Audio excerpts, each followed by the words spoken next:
Hello everyone, this is Sergei Sputnikoff, and this is another episode of Ushanka Digest, a collection of my previous videos covering the same topic. Hello comrades, and welcome back to the Ushanka Show.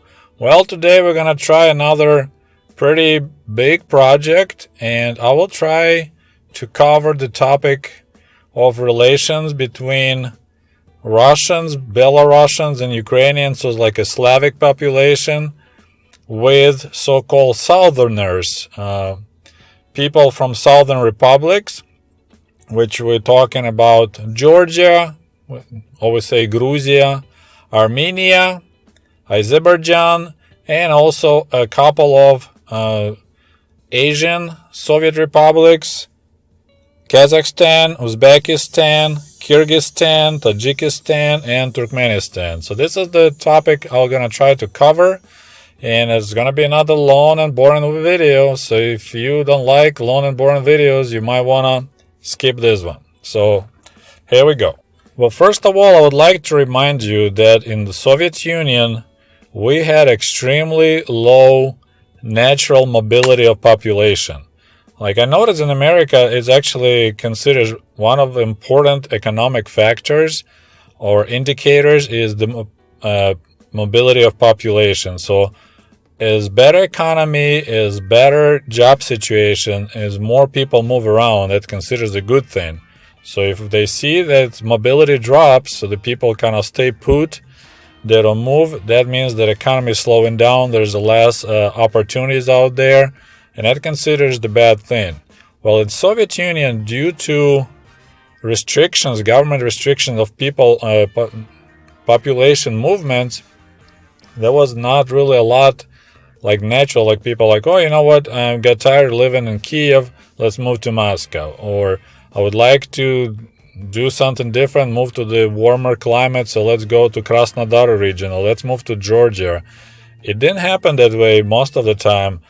It was the only reason people moved would be for job-related things, or maybe if they met someone and they married and moved, but since the job opportunities, like it would be a government like, hey, we need you to finish college, you need to work now for 3 years at the place they will send you. So like if you get a degree as a teacher, they can send you somewhere middle of nowhere, Siberia or Turkmenistan, and you have to work there for 3 years. So that was kind of like you pay off for your education by working at areas when they need teachers, for example. So we're talking about extremely low mobility, and what was keeping people in place is so-called propiska. We already talked about it. I have a separate video just about that, the propiska. So you couldn't just go to Moscow, for example, and find apartment to rent and move there and live there. You need to get a permission from the local government, local authorities, and you need to get so-called propiska, so that's a stamp they put in your internal passport that they allow you to live in different city. So usually if it's a job related, so, you know, they'd say, okay, we need a director of the factory in Moscow or Leningrad, and they will like, okay, he's becoming a director there, so he needs to get propiska, let's get him apartment. So that's why people would move. But usually it was extremely hard if you just decided on your own that you want to move somewhere. And most of the movement was going on during the Soviet times after World War II is pretty much, it's the population from the country, from the villages, like my parents, after finishing high school, they were moving to big cities because life was so much better. Like my grandma literally like pushed my mom. She's like, you need to move to Kiev. You need to get a job there and start a better life because there's no prospects. There's nothing here besides hard work at the collective farm.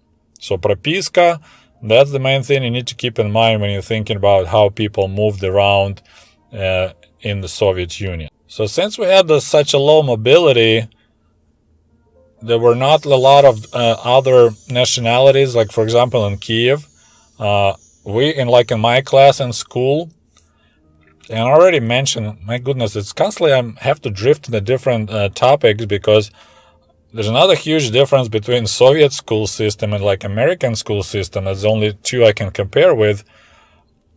we had same kids going from each year. You stay with the same class with the same group of kids. So, for example, if you didn't move, like I moved, I changed 3 schools. But if I stay in the same school, so pretty much the kids I started my school in the 1st grade, they'll be exactly the same kids in 8th grade. They, like here in America now, every year there's like mixed kids around and they have a totally new group of kids that you study with. And I see pluses and minuses, but kind of what the benefit of having the same group, you can become friends like forever for the rest of your life with some guys that you became good friend in the 1st, 2nd grade. Then you can like this childhood friends for the rest of your life. In America, I don't see it happen because people move so much. Like my daughter, she was a good friend with this girl in the 2nd grade, and the girl moved out and they changed classes, and then she's a friend with this girl. And it's kind of like she never had a permanent long-term friend from way back when she was a little girl. So in my class, we had one Jewish girl. We had quite a few Russian kids, and mostly of them were children of military families. So that's the only families that moved around a lot, was the military officers. So they would get assigned to be in Kiev, and then they get sent, for example, to Germany. They can be sent to Far East. So those families moved quite a bit. And so we had, I think, like 3 or 4 that were Russians. And I knew them, besides that they were Russian, they always had a different color uniform, because in Russia they had blue color, and in Ukraine we used dark brown. And the rest were Ukrainians. And we had only one kid who was Armenian. So even by his last name, usually Armenians, their last name ends with Yan. So like Musilimian, Karpetyan. So if the famous Carnations, right? This tells you they are Armenians originally. So he was the only one in our class that who was out of so-called Southern person. And we never had a problem with him. He spoke perfect Russian, had no accent. As I said, my school was Russian-speaking school, so everyone spoke Russian, with Ukrainian accent, of course. But you could tell that he's different because he had a dark curly hair and his facial features were different. He was kind of short person. He wasn't a really good pupil, like his grades were poor, but he was big in biking. And I think he got achieved quite a high level of in that sport. He became like a master sporta, the master of sports in biking, like road biking. And interestingly, the only time when I realized like he's like Armenian, because one time we stopped at his apartment, we were looking for him. I think we had some kind of school project and he was supposed to work with us on it. So since we didn't have a phone at that time, if you need to find a kid, you just go to his apartment, ring the doorbell, and like, hey, excuse me, is Eduard, his name was Eduard, is Edik home? And his father opened the door, and he was like this big, burly man, kind of intimidating looking guy. And when he spoke to us, he had such a strong, that southern accent. They speak, their accent is quite specific. Like, for example, I have an accent and it's like Eastern European accent in English. When those guys speak Russian, they have specific accent that you know right away. Those guys are from Georgia or Armenia, Azerbaijan, somewhere there. So that was really kind of shocked me, because his son spoke fluent Russian, no accent, and his father was like, answered the door and was like, wow, he has a strong Armenian accent. So as I said, there was only like person from Southern republics that I knew personally. Otherwise, all my friends were Ukrainians or Russians. And the only other interaction I had with someone from the other republic, Southern Republic, was I had a pen pal. I don't want to say PayPal. I already messed up once. I had a pen pal from Kazakhstan. He lived by the Almaty, we used to be called, Kustanay. I'm sorry, Kustanay. That I think the town got renamed now, but he was from Kustanay region. We've been corresponding for several years, but I never saw him in person. We just were sending each other letters. Now you send emails or text, and to the people on the opposite side of the country, opposite side of the world. Back then, you write the letter, you mail the letter, then you wait for a month to get the answer. So we were corresponding, and just two boys sharing the stories about, I'm talking about my life in Ukraine and Kiev, and he'd tell me about his, things going on in Kazakhstan. So that's the only times that I personally interacted with someone out of those southern republics. But in Kiev, in Moscow, and Leningrad, everyone interacted with southerners in bazaars. So if you go at the market, we had a little bit of private enterprise going on. Government allowed people to sell their produce at the bazaars. So there'll be enclosed markets, sometimes it's open air markets. So the local people from the outer country will be bringing their potatoes, tomatoes, cucumbers, whatever, in season. And besides the local villagers with their produce, we will always have people from the southern republics, and that's we're talking usually Armenia, Azerbaijan, and Georgia. And there's some southern republics, which is autonomous republics in Russia, like Dagestan. So we always have those characters, and there'll be young guys and standing at the markets, and they will sell their southern produce, which usually will be mandarins, oranges, the salt flowers, and other goods that could be grown only in those subtropical areas, because it was too cold to grow them in Ukraine or Russia, and that was their things they will sell. Also pomegranates, that's a big thing they had. Also they had raisins, dried apricots, which I believe was called hurma. So those things they would sell, and their prices were usually very, very high. And that's one of the reasons why a lot of people had a bad perception of the southerners, is because of their extremely high prices for their goods. And they would never budge on the price pretty much. You can walk around the market and every guy will tell you exactly the same price. They will lock the market, keep their southern monopoly. And a lot of people, of course, were upset because, you could get sometimes mandarins in a grocery store, and they were pretty reasonable. At the bazaars, it would be probably 2 or 3 times more expensive, but most of the time, grocery stores didn't have mandarins. They always had mandarins at bazaars. So that's, I think, one of the reasons why people had a lot of negative attitude towards Georgians, Armenians, and Azerbaijanis. And it's kind of a silly thing, that's my favorite word, thing, that, if you look at the Asian people, they kind of look the same to you.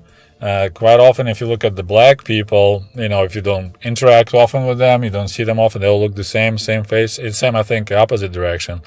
Same with the southerners. They look pretty similar, especially guys, they'll always have a mustache, they have these silly hats, dark hair, dark eyes, so they kind of look really the same. So a lot of times people just call them Georgians, Gruzini. So it doesn't matter you're Armenian or Azerbaijani, you just Gruzin.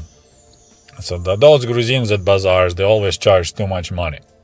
So at the bazaars, as I mentioned, we saw Georgians, Armenians, and Azerbaijanis. Now, other southerners, from people from Kazakhstan, Uzbekistan, Kyrgyzstan, Tajikistan, Turkmenistan, or, Stan countries, or Stan republics, the only time people would see them as mostly if they serve military service, they got drafted, and there's another government-sponsored mobility.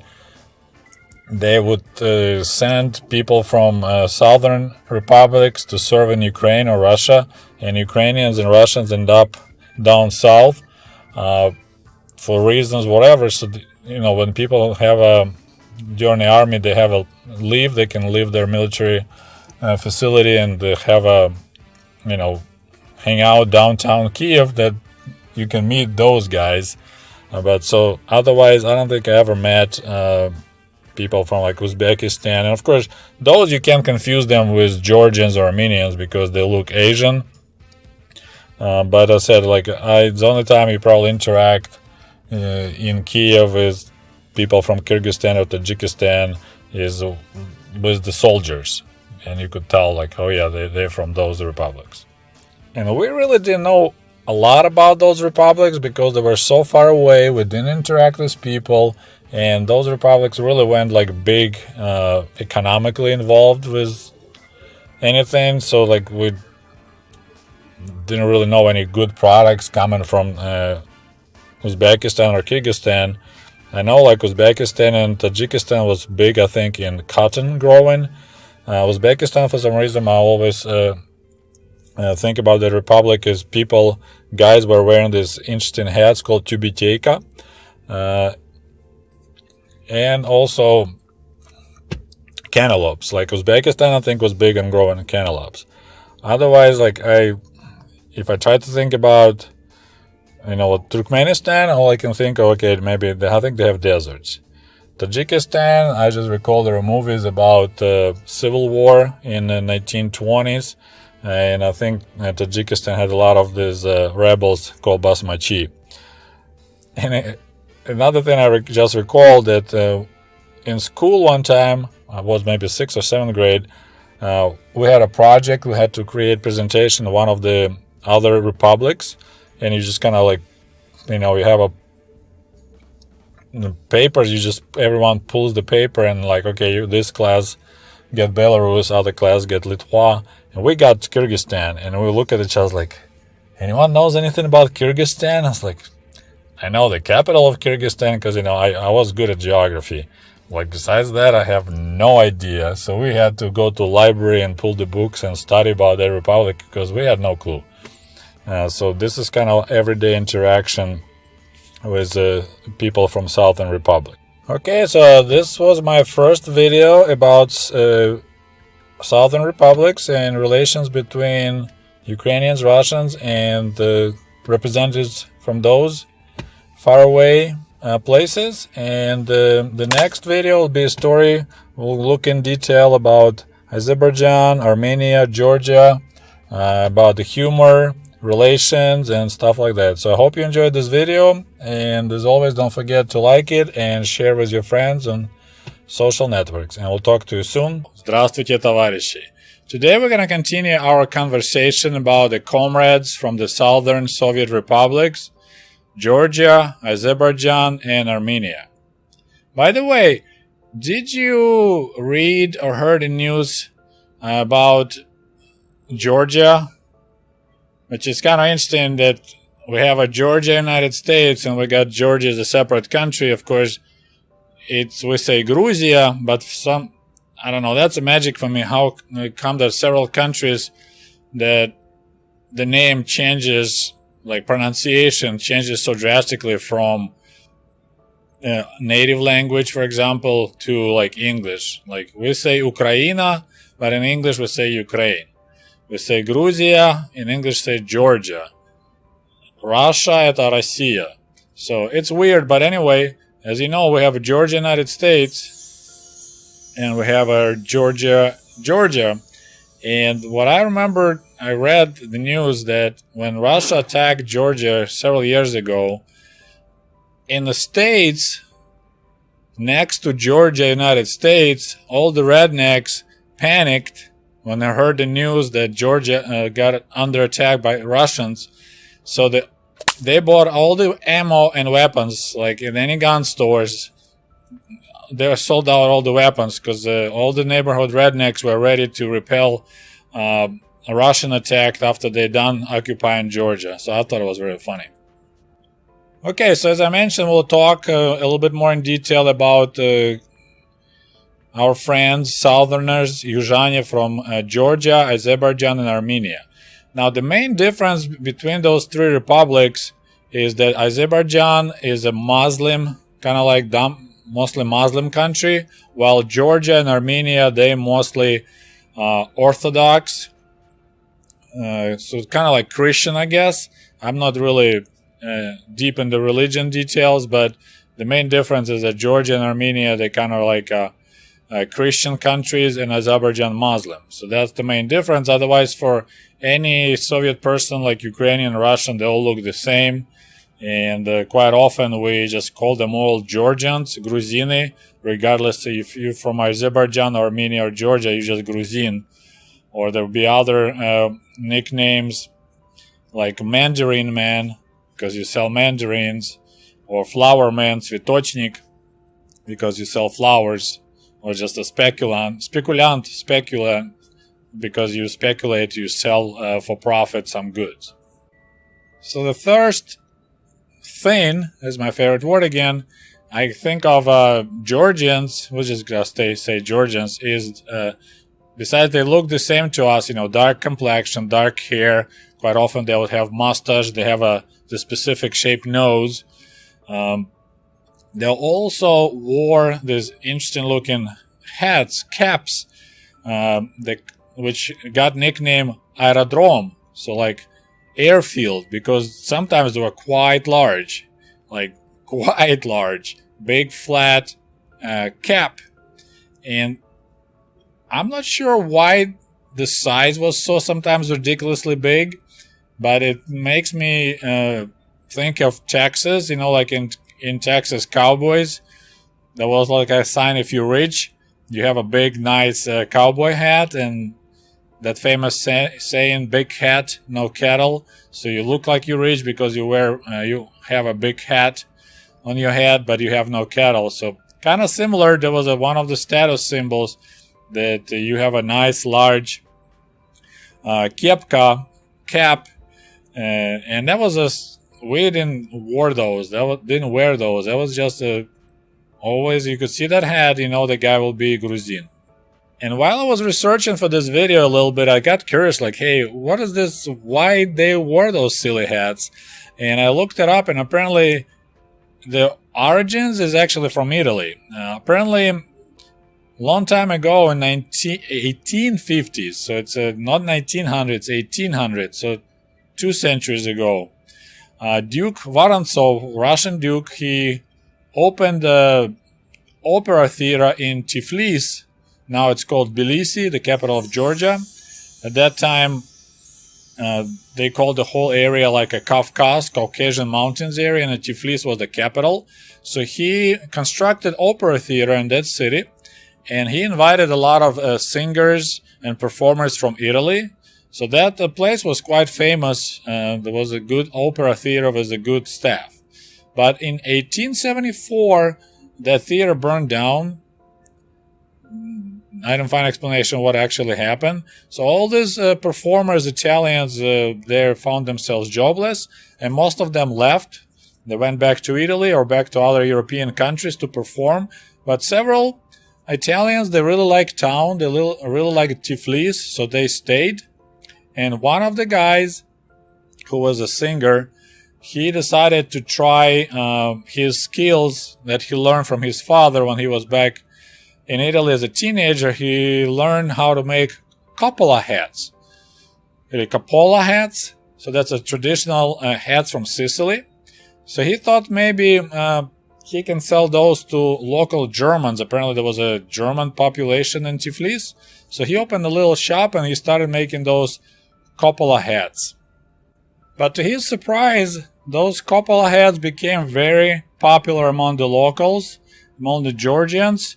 So he ended up opening a second shop in a different town, and that's how those Italian hats became local feature. And most men in Georgia, Azerbaijan, and Armenia, they would wear those hats. And of course, style slightly changed. They became flat. That's why the nickname aerodrome, airfield. And then with time, they if I have money, I like to have a bigger one so people see that I'm rich. So that became as a status symbol. Another not so cute detail, for me, is another status symbol for Southerners wear golden teeth. So if you're rich, you have money, you should have some golden teeth in your mouth. And sometimes they would actually rip healthy teeth and they put the golden teeth just to show that, hey, I'm rich, look, my smile shines. So you have at least one or two, but if you're really rich, there's a picture of some guy from Uzbekistan, so his whole front is just a lot of shiny golden teeth. So that would be, the guy is have a mustache, has a pointy nose, has an aerodrome hat, and golden teeth. You know, he is Gruzian, he is Georgian. So as I mentioned before, the only time you pretty much notice them will be on bazaars.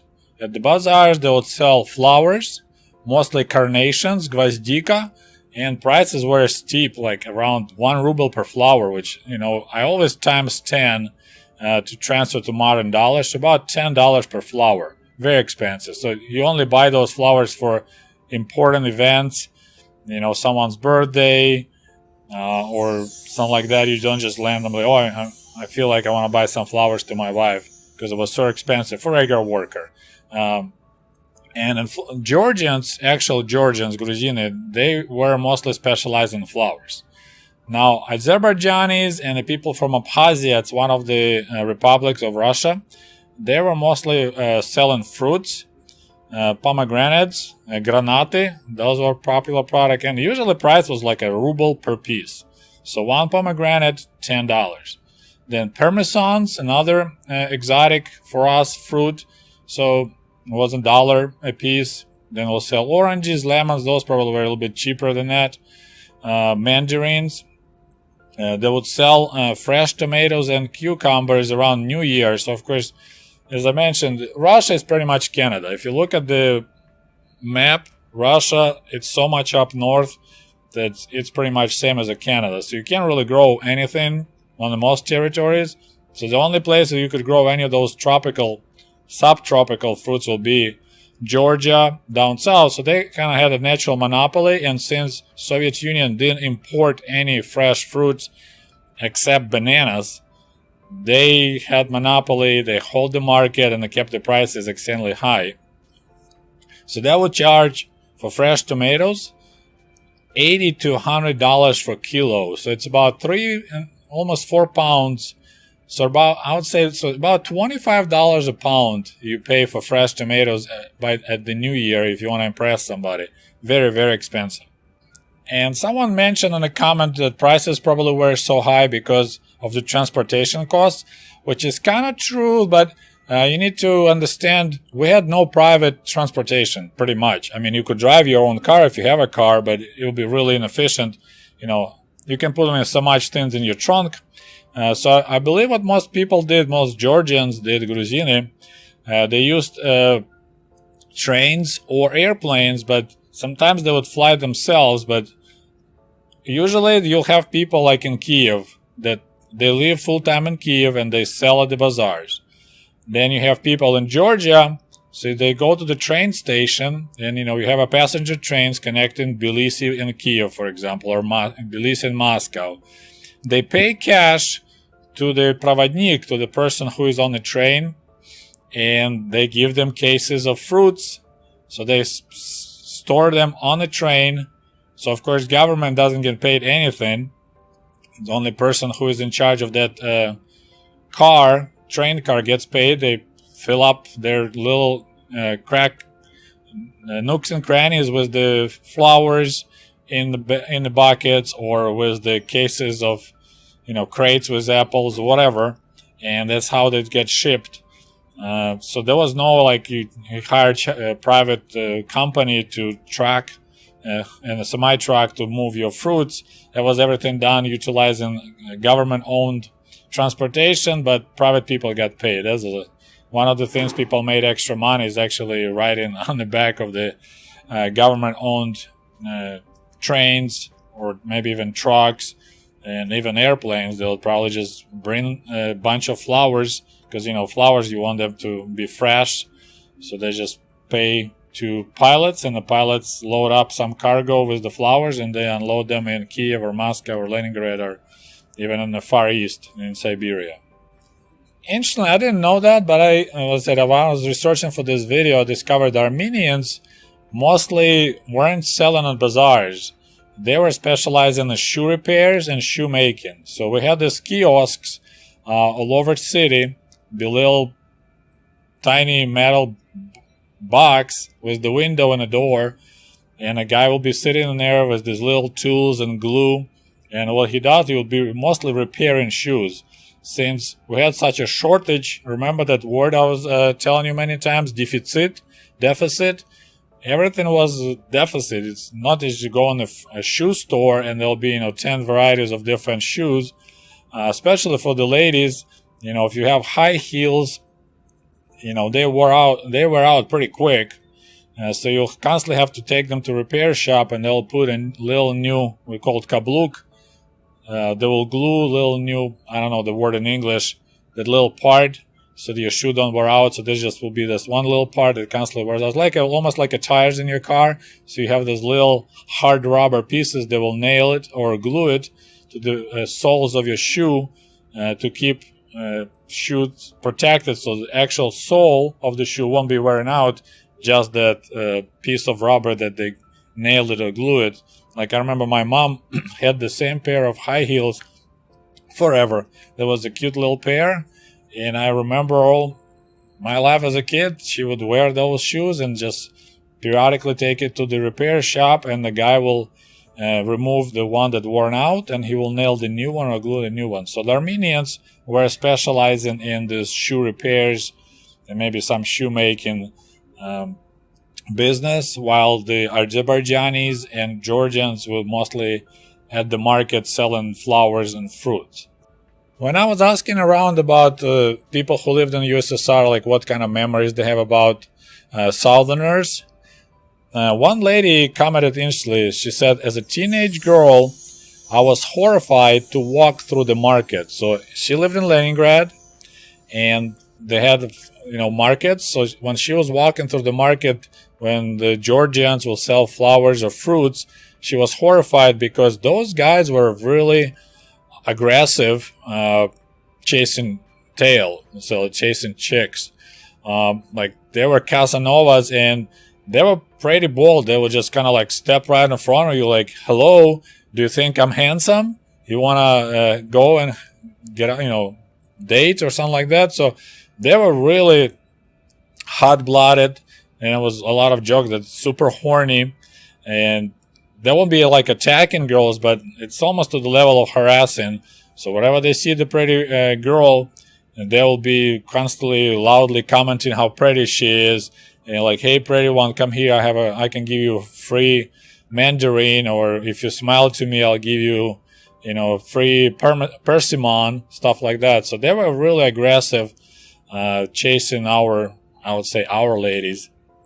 And I remember even when I was in college, that was kind of similar situation. One girl came and she was really pissed. She was late, and she said, yeah, there was two guys stopped her. She was on the way, walking to college, walking through little bazaar, flower bazaar, and these two Georgian guys just pretty much blocked her path, and they just started kind of like, hey, give us your phone number. You're so pretty and I'm so handsome. I think we're gonna make a good pair. And she was barely could break off of them.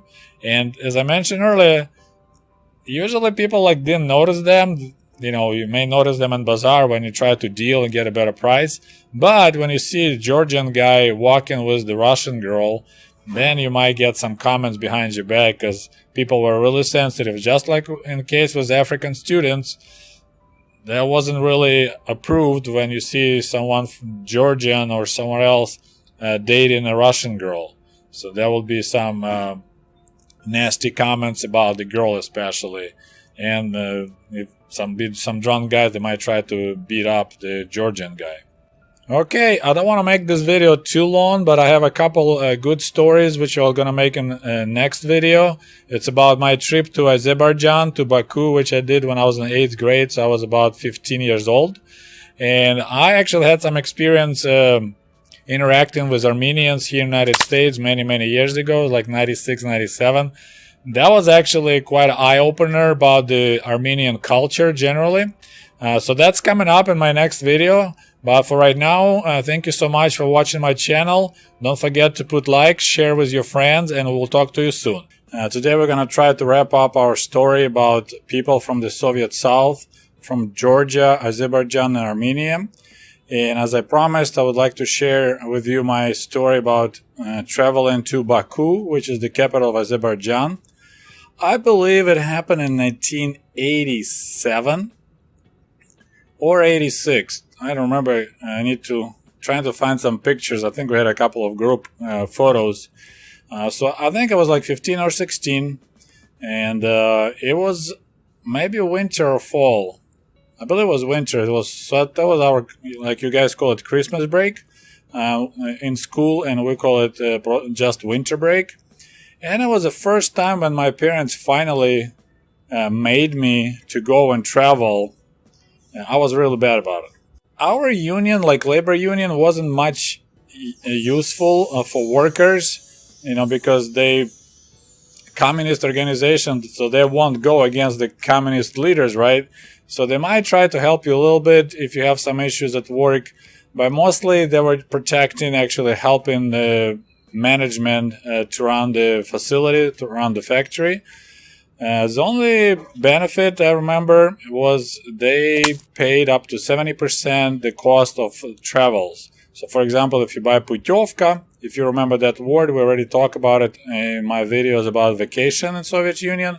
So you purchase trip to Black Sea and to stay for 10 days in sanatorium, and your local union will pay up to 70% of that cost, and same with the traveling. So my mom worked at a really decent place that had they have nice offerings to travel, but unfortunately I didn't care when I was a teenager. I'm so mad at myself right now because I could travel quite a bit, because with the labor union financial help, it was quite affordable. I could go to Moscow, to Leningrad.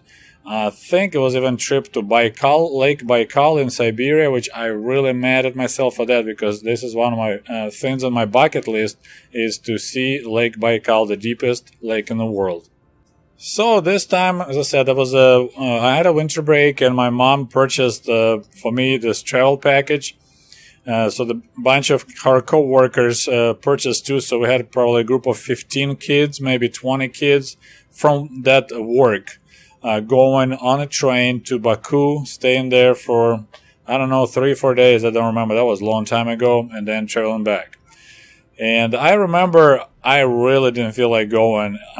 My dad took me to the train station, with luggage, and we met the other guy. So there was quite a decent sized crowd, and I see didn't know anyone. So I was like, Dad, I really don't want to go. Like, I was about to cry, and I was, as I said, about a 15 or 16-year-old boy.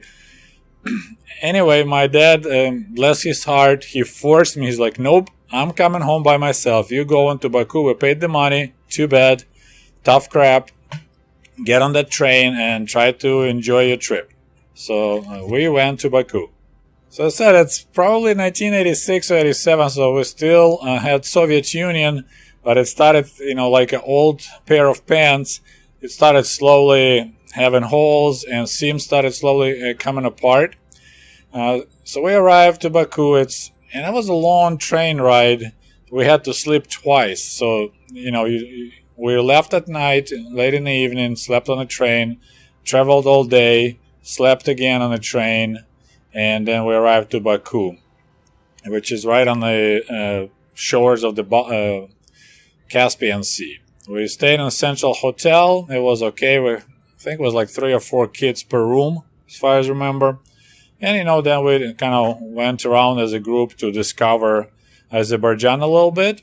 And there were quite a few things about local Southerners, about Azerbaijanis. Of course, I couldn't call them Gruzini, Georgians, because we were in Azerbaijan, but they definitely look like Georgians to me. So there were a couple interesting details about that city and people in that city. First of all, I need to remind you, Azerbaijan at that time was pretty much like an oil capital of the Soviet Union. Most oil was coming from that area. They had wells all over Azerbaijan and in the Caspian Sea. So that republic was pretty rich because of that. And of course, because they were selling at bazaars all over the Soviet Union their fruits and vegetables and flowers. So generally that republic was quite rich. And especially we were in Baku, which is the capital. So the first thing I noticed on the streets, I didn't see any cheap Zaporozhets cars. So there were several car manufacturers in Soviet Union, and we talked about it too before. We had Volga, Gaz, GAZ. Those were like one of the most expensive ones you can buy, about 9,000 rubles, or to modern dollars, about $300,000. Then we had Lada. Those were copies of Fiat. 9 years waiting to buy one, 9,000, and they were, Volga in 90s, Volga was like 12,000 rubles, and Zhiguli were about 9,000. But I didn't see any Ukrainian-made ZAZ Zaporozhets cars. Those are like a little tiny air-cooled rear-engine cars, just pretty junky ones, but they were affordable and expensive. And it was bizarre. For all that time, maybe we were there in about a week, I saw only one single ZAZ car. Otherwise, it was only Volgas or Ladas on the streets of Baku. And I was like, wow, it looks different. Another interesting detail, I'm trying to avoid the word thin, was that, when we were buying items at the stores, they never gave you small change. So at that time still, even, for 1 penny, you can buy a box of matches for 1 kopeck. For 5 kopecks, you can have a subway ride. You can buy a glass of juice for 10 kopecks. So, in Ukraine and Kiev, if you buy anything, everything, of course, was cash. We never had checks or credit cards. But, if something is $3.50, they'll give you 50 cents change. In Baku, they didn't give you change. So, like coins, you'll never see it. They just look at you like, what are you talking about? Like, they'll give you changes, $1 or ruble, 2 rubles, they'll give you that. But coins, small change, was not their habit of sellers, which was really weird, because for me it was every kopeck was, matters. But that was really shock to me, because this is how they were making extra income, is not giving people change and pocketing it. And that was really weird, because probably people in Ukraine, if something would be happening like that in Kiev, people be calling police, calling militia to figure out what's going on. I really enjoyed visiting local markets. So they also had bazaar, and they had a lot of exotic spices and different exotic pickled things, which we never had in Ukraine. For example, they had this, it's like a herb called tarhun, and we had a drink. It was like a pop. It's a green color, and I liked it at that time. It was different flavor, but they had pickled tarhun, so it's just kind of stuck in my mind. So we went, on the evening walk, guys and girls, to explore downtown, visit that bazaar. And then the local guys were like going after our girls, like so hardcore, pretty much like almost like a pack of wolves. So we were quite scared. In the end, we were pretty much like hiding in our rooms. And for some reason, those guys just thought that girls just can't wait to date them or just hang out with them, have fun. So they were just like trying to get in our rooms, like, hey, your girls want to come with us. Let them go. And the girls like, please don't let it keep us. We don't want to go with them. We're scared. So we were actually hiding in our hotel room because we were scared to go outside with the girls, because they were just like circling out a hotel because they saw a couple of cute girls from Kiev. So that was scary. And I don't think we're talking they were trying to rape them or anything like that, but just the way they were just going so aggressively, like, hey, let's go, we're gonna go to a restaurant or something like that. You just make you wonder like what's on your mind and why you're so aggressive. So as I said, this is kind of reminds me that what the other lady said in Leningrad, as a teenager girl, she was horrified to walk through the market because those guys were just really hit hard on you. They like stop you, grab your arm, and start, hey, let's go for a date. I like you, and I'm handsome too, so let's go. And of course, they had a broken Russian language. They have the specific accent, so all that thing just was kind of scary. Then we went to Sumgait. It's a small town not far away from Baku. I do not recall why we went there. Something was there like unique, or museum, or maybe there was a monastery of this old religion. They had a natural gas, coming out from cracks, and people lit the fire. So there was like that forever fire, and people were treating as like it's a god of fire. So they built like an ancient monastery. I think it's in Sumgait. So we went to visit, and guys over there were just plain scary. They were just standing like and looking at us, and we felt threatened. Like they just didn't like white people. Let's put it that way. We were like hopped on the bus and we left. And several years later, there were troubles in Azerbaijan and in Sumgait. There were quite a few people got killed. I don't remember details, but that was the first bell when the Soviet Union started shaking and getting ready to collapse. Was events in Azerbaijan and other Caucasian republics like Georgia. But Sumgait, I think, was one of the first when the real trouble and like a mass uprising against Soviets, against Russians started in Sumgait. And we were there just a couple of years prior, and I said that was scary. We were happy when we got back on the bus and left that area because those people just didn't look friendly at all. And also I want to mention, as I said, the guys were really Casanova style, and it's a lot of jokes about them is that they just so horny all the time that they just go after any girl. They don't care. But at the same time, those nationalities like Azerbaijanis, Armenians, and Georgians, it's almost like a double standard. So they treat white girls, say Russian, Ukrainian girls, Slavic girls, for them they were like white, pretty much like whores. I'm sorry for my language, but you know, their girls dress traditionally, long skirts most of the time. I don't know, it's just, they thought if your girl wears miniskirt, I guess, that then she's a whore. So they were trying to date, but they would never marry Ukrainian or Russian. It was seldom. They would have fun with them, have sex, you know, but then when it's time to get married, they will look for their own local girl. And local girls, they had to keep their virginity till marriage. Like, it was a huge deal. And let me explain to you, like, how huge it was. In the villages, like in Armenian villages and Azerbaijani villages, there's a word for it. But after, wedding, you have a брачная ночь, so you have a first night, when a husband and wife, bride and a groom now can have sex, first time ever.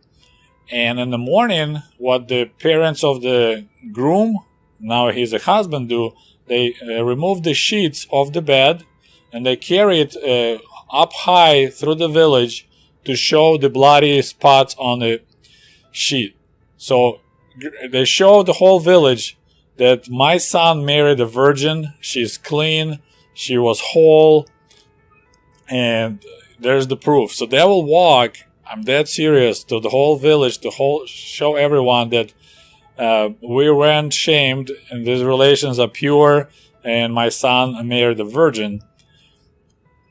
But at the same time, they were totally okay if the son will be having sex before the marriage. So girls could not do anything like that. But the guys was totally okay. Have fun, chase Russian girls, but then you need to come back and marry a local girl and she will be a virgin waiting for you. And of course, you can imagine, I'm not a physician, but I believe there's a cases when the girl has no blood, even if she was a virgin.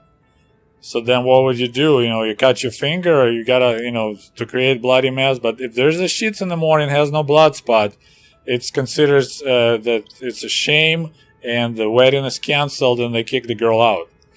But as I said, it's kind of like a double standard. So guy can have fun and mess around, but girls should sit and wait till marriage comes. And I kind of experienced that a little bit here actually in America. I met Armenian family, but they were actually Seventh-day Adventists. And they had two really pretty daughters and a couple sons. So the oldest was a son, then two girls in the middle, and then another son, the youngest. And separate story how I met them. It's interesting, but I don't want to get into that detail. But I worked at the farm at that time here in Michigan, and they lived in town. So when we met, they came once in a while on the weekend, picked me up because they felt bad for me because I worked 24/7 pretty much at that farm. Not 24/7, but 12 hours every day, 7 days a week. And the guy's wife will cook, Ukrainian borscht and other delicious food because I just lived on TV dinners at that time. So we had a good time, and as I said, the girls were pretty, especially the older one. So she was like 18, 19. She was so pretty. and I think she kind of liked me too, but we're just talking, smiling to each other because I'm just working at the farm, and then I'm going back to Ukraine. Their son, as I said, he was really also like really attractive, really handsome, and he looked way older his age and tall, and just has that exotic look, and the just local American girls were all over him, like older ones. So he would be like 20, something like that, and the 25, 26-year-old local American girls will be all over him. So he'll be dating those girls and having fun. Husband and father had no problem. Then one time, it was around Halloween, so we were planning to go to the haunted house with one of my friends, Nick. He's American, local guy, so he had a car. And I asked the girls, these Armenian girls, like, hey, have you ever guys been in the haunted house? They're like, no. So me being, Ukrainian, you have a pretty much, I think one girl I think she was like 18, maybe not 19, maybe 18, 19. And one was 16. So I never thought about just asking permission of the parents. So I just like, hey, if you guys want to go, we'll come and we can pick you up. They're like, oh, sounds great, everything like that. But then apparently their dad got really mad at me because I didn't ask his permission.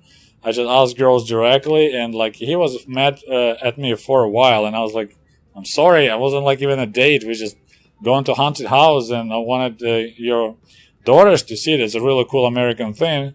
So yeah, son could go out and have fun, but my goodness, if you just even asking the daughter just to go to see haunted house, you have to ask your father's permission. Yeah, they were hardcore about that. So that's how we were related or not related, how we handled our southern neighbors from Georgia, Azerbaijan, and Armenia. So that's the only people we pretty much saw, not on daily, but maybe on a weekly basis here in Ukraine and Russia. Now the situation changed quite a bit. There's a lot of Chechens, people from Chechnya in Moscow. And when they're in a big group, they act really they act inappropriate, I would say. Just being kind of challenging to you. And their culture, they pretty much always carry knives, kinjal. And it's kind of dangerous to get in the fight with them because, normally if Russians or Ukrainians fight, we're just, trying to punch each other. And those guys, they quite easily can just pull the knife out and stab you. That's kind of their national thing, is just the fight really quickly goes into stabbing. So anyway, I hope you enjoyed this story. If you guys have any questions, please post it under this video, and we'll talk to you soon. Здравствуйте, товарищи. Well, I decided before I'm gonna make a second video about Soviet South, about Southern republics, Armenia, Azerbaijan, and Georgia, I'm gonna share a couple of jokes with you about those southern people. Most popular jokes were, of course, about Georgians, which we call Gruzini. And as I mentioned in my first part, quite often some people called all Southerns from Georgia, Armenia, and Azerbaijan as Gruzini, Gruzins, because they kind of look the same. So jokes about Georgians, since they were trading on the bazaars and charging high prices, that they are quite dumb, but they are very, very rich. So this is a couple of jokes about Georgians. So first joke about, there's the line of people at the grocery store, and so there's a Russian guy standing right next to a Georgian guy, and suddenly the Russian guy drops on his knees and starts searching something on the floor, and he's like muttering something. So the Georgian guy, Gruzin, hey, comrade, what's going on? And of course, when you tell a joke about Georgians, about Gruzini, you need to have an accent, and I cannot produce Georgian accent in English. I can try, but so Georgian like, what is going on, comrade? And Russian replies, damn it, I dropped 50 cents, so 50 kopecks, but we're gonna just say 50 cents. So he dropped a coin. He's like, oh, that's not good. Do you see it? He's like, nah, it's too dark, I can't see it. So the Georgian Gruzian guy pulls out of his pocket $5 bill, lights it up with his lighter, and he's like, "What about now? Can you see your change?" So there's your joke about rich Georgians that don't care about $5 just to help a poor Russian to find his 50 cents. One of my favorite Gruzian jokes is, but I need to, of course, once again do a little preparation for you guys to explain a couple little details. So Georgians, they use the word jigit. So, for example, like in Texas, you're like, you're a real man, you say, "Oh, you're a real cowboy," right?